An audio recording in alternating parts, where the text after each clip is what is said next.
దేవుని రక్షణ. లూకా దుఃఖముతో ఇంటికి తిరిగి వచ్చెను.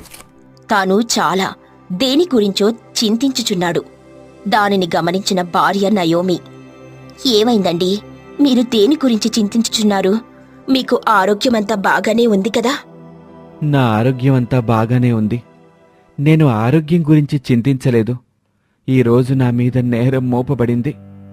దాన్ని నేను జీర్ణించుకోలేకపోతున్నాను. ఇలాంటిది ఎవరికీ కూడా జరగకూడదని నేను భావిస్తున్నాను. ఆ మాటలకి నయోమి చాలా కంగారు పడుతూ, మీ మీద నేరం ఎవరు మోపారండి? నాకు చాలా భయంగా ఉంది.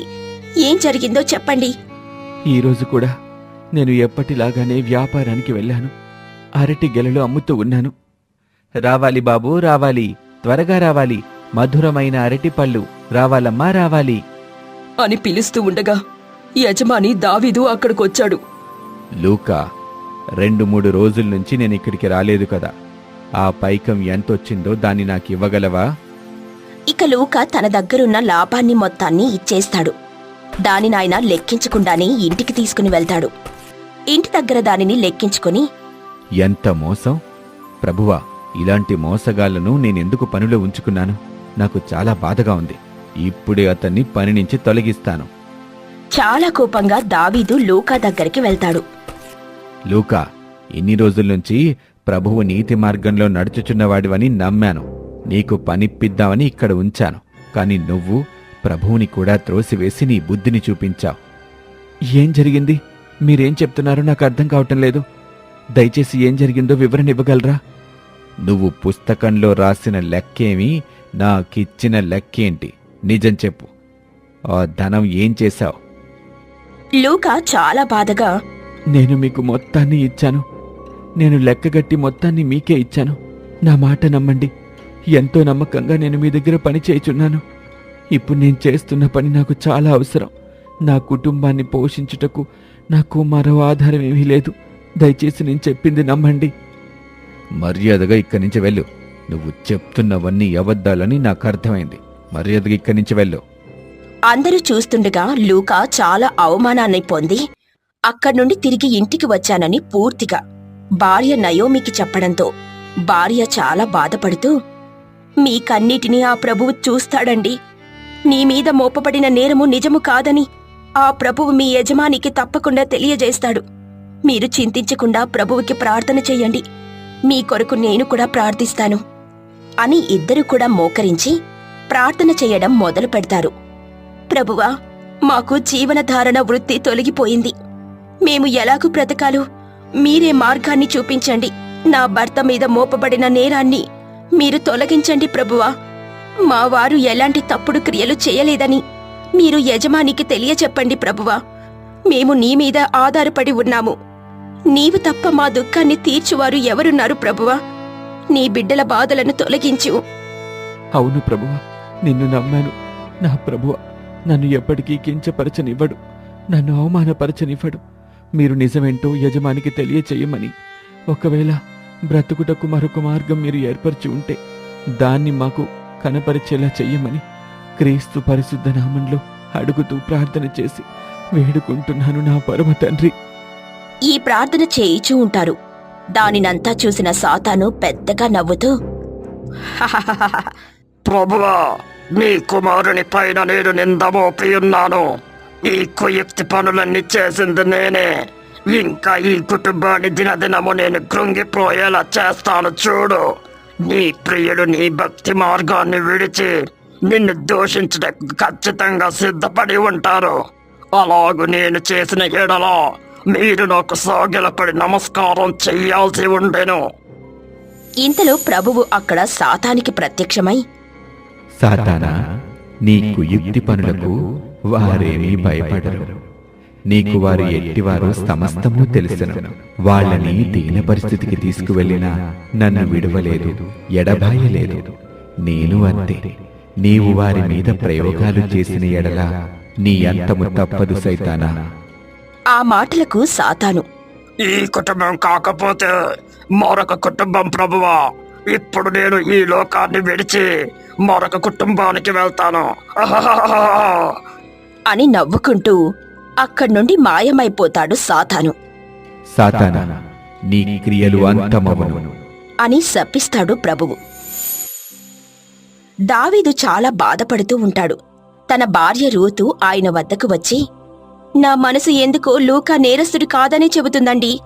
నిజం ఏమిటో ప్రభువైన క్రీస్తుకు సమస్తమును తెలుసు కదా. మనం ప్రార్థన చేద్దాం. ఒకవేళ అతనిపై నేరము ఆరోపణ కాకపోతే అతని యొక్క పనిని తిరిగి అతనికి ఇవ్వండి. అన్యాయముగా నేరము మోపినందుకు అతనిని క్షమాపణ కోరుము. నీవు చెప్పింది నిజమై ఉంటే గనక ఖచ్చితంగా నేనతనికి క్షమాపణ కోరతాను. నిజమేంటో ప్రభువే మనకి తెలియచెయ్యాలి అని ఇద్దరు కూడా ప్రభువుకి మోకరించి ప్రార్థన చేయడం మొదలు పెడతారు.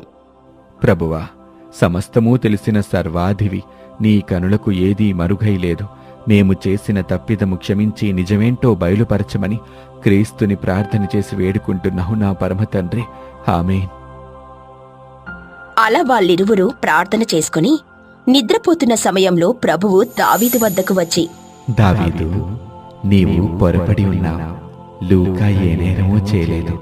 నీవు నీ సంపదని తీసుకొస్తున్న సమయంలో అది చెయ్యి జారి నేల మీద పడింది.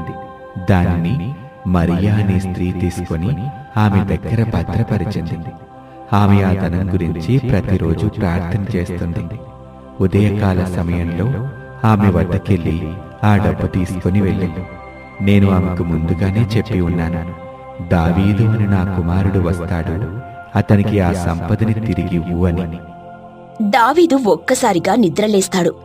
ప్రభువు అక్కడ్నుండి మాయమైపోతాడు. వెంటనే తన భార్యని నిద్రలేపి జరిగినదంతయు చెప్పి మోకరిల్లి ప్రార్థన చేసుకుని, ప్రభువా, నిజాన్ని బయలుపరిచినందుకు నీకు వెలలేని స్తుతులు, స్తోత్రాలు. లూకా మనసుని బాధపరిచినందుకు నేను క్షమాపణ కోరుచున్నాను అని బాధతో ప్రార్థన చేసుకుంటారు. ఆ ఉదయకాల సమయంలో ప్రభువు చెప్పిన విధంగా మరియ వద్దకు వెళ్లి జరిగిన విషయమంతయు చెప్తారు. ప్రభువు మీరు వచ్చెదరని నాకు ముందే చెప్పియున్నారు. ఈ ధనమునకు నేను కాపుదలుగా ఉండుటకు నేను భయపడియున్నాను. ఎట్టకేలకు మీరు వచ్చి మీ సంపదను సొంతం చేసుకున్నారు, అంతే చాలును. దావీదు ఆమె యొక్క నిజాయితీని మెచ్చుకుని, దీనిని మీరు ఉంచుకోండి, దీన్ని బహుమతిగా ఇస్తున్నాను. ప్రభువైన క్రీస్తు యొక్క పరిస్థితి నాకు తెలియచేయటం కోసమే నన్నిక్కడికి పంపారు. ఈ ధనంతో మీ పరిస్థితి మారితే ప్రభువైన క్రీస్తు ఆనందపడతాడు. అందుకే నన్ను ఆయన ఇక్కడికి పంపాడని నాకు పూర్తిగా అర్థమైంది. ఆ ధనాన్ని ఆమెకిచ్చి సంతోషంగా అక్కడ్నుండి వచ్చేస్తాడు. మరియ సంతోషపడుతూ ప్రభువుకు ప్రార్థన చేస్తుంది. నా మొరను ఆలకించి నన్ను అభివృద్ధి పరచుటకు ఇంత కార్యం చేశావా నా ప్రభువా? నీ మేలును నేను ఎలా మరచెదను? నీ మీద ఆధారపడిన బిడ్డలకు నీవు ఎప్పుడూ తోడయ్యున్నావని మరొకసారి నీవు నిరూపించావా నా తండ్రి అంటూ ప్రార్థన చేసుకుని సంతోషపడుతుంది. ఇక దావీదు సరాసరి లూకా వద్దకు వెళ్లి జరిగినదంతయు లూకాకి చెప్తాడు. లూకా సంతోషపడుతూ, ప్రభువా, మా ప్రార్థన ఆలకించి మమ్మును పరిశుద్ధపరిచాడు. మాపై మోపబడిన నేరము తొలగించాడు. ప్రభువా, నీకు వేల వేల స్తుతులు, స్తోత్రములు తండ్రి. ఆ మాటలకి నయోమి కూడా చాలా సంతోషపడుతూ ప్రభువుకి కృతజ్ఞతలు చెప్పుకుంటూ, ప్రభువా, నీవు గొప్ప కార్యము మా ఎదుట చేసియున్నావు. మాకు చాలా సంతోషముగా ఉన్నది. ఈరోజు మేము సాతానును జయించి నీ మీద ఆధారపడినందుకు నీవు మాకు తోడయ్యున్నావని నిరూపించావు. ఈ సంతోషము మాకు నిత్యము ఉండేలాగా కలుగజేయము అంటూ సంతోషపడి తన మనసులో గొప్పగా ప్రార్థన చేసుకుంటుంది. నేను మోపిన నిందను నేనే తొలగించి వేస్తాను. నువ్వు నాతో పాటురా. సమస్త జనులకి నీ యొక్క గొప్పతనాన్ని నేను తెలియచెయ్యాలి అని దావీదు లూకాని తీసుకుని వెళ్లి ఎక్కడైతే తనని అవమానపరిచాడో అక్కడే అతనికి క్షమాపణ కోరుతాడు దావీదు. నిజం తెలుసుకున్నారు, అంతే చాలు. మీరు నాకు క్షమాపణ చెప్పాల్సిన అవసరం లేదు. ఇక దానిని చూసి అందరూ కూడా సంతోషపడతారు. దానినంతా చూస్తున్న ప్రభువు చాలా సంతోషపడుతూ ఉంటాడు. ఓ ప్రభువా, ఈ విషయంలోనూ మీ కుమారులు అందరూ కూడా నాపై విజయాన్ని సాధించారు. మరియా ధనం దొరికిన వెంటనే ప్రభువు దానిని ఇచ్చాడని భావించకుండా, దానిని తన అవసరాలకు వాడుకోకుండా వెంటనే నీకు మోకరెళ్ళి ప్రార్థన చేసింది. లూకా కుటుంబం తాను అవమానపడినను నీ మీద ఆధారపడి నీవు ఆ నిందని తొలగిస్తావని నీ కొరకు వేచి చూసి ప్రార్థన చేశారు. ఇక దావీదు పొరపాటు చేసిన తన పొరపాటుని తెలుసుకొని నిజం కోసం నీ మీద ఆధారపడి తన తప్పును ఒప్పుకొని నిజాన్ని చెప్పమని కోరాడు. నిజం తెలుసుకుని మరి సాయం చేశాడు. ఇక్కడ అందరూ కూడా నీ మీద ఆధారపడి నిన్ను మాత్రమే గమనించారు గాని నా క్రియలకు ఎవ్వరు లొంగలేదు. నన్ను క్షమించు ప్రభువా. ఎవరైతే నీ క్రియలకు పారిపోకుండా నా మీద ఆధారపడి ఉంటారో వారికి సమస్తము సాధ్యం అవుతుంది.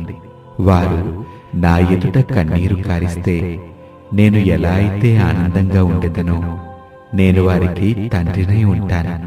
వారి బాధ్యత సమస్తము నేనే తీర్చును కదా. ఆ మాటలకి సాతాను, అవును, నేను ఒప్పుకొని ఉన్నాను. నీకే విజయం కలుగును. సాతాను క్రియలు లయము లయము. యేసు నామము జయము జయము. ఆమేన్ అంటూ సాతాను ప్రభువుకి జయం తెలిపి అక్కడ్నుండి మాయమైపోయెను. ఇక వాళ్ళందరూ కూడా దేవుని చేత ఆశీర్వదించబడి సంతోషంగా కాలం గడుపుతూ ఉండిరి.